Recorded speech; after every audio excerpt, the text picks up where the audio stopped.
Hello viewers, বিশ্বজ আর্টওয়ার্কের পক্ষ থেকে সবাইকে স্বাগতম।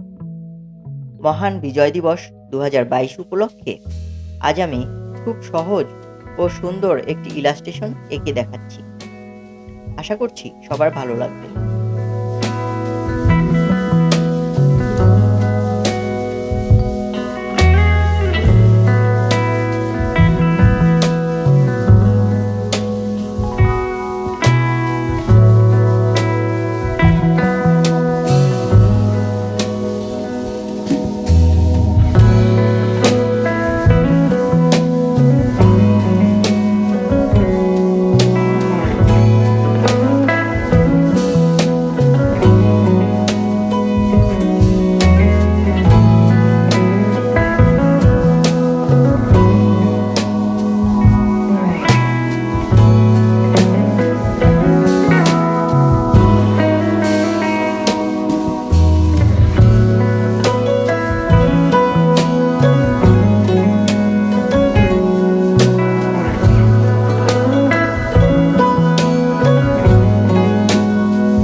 ভিডিওটি ভালো লাগলে চ্যানেলটি সাবস্ক্রাইব করে সাথেই থাকুন। সবাইকে ধন্যবাদ।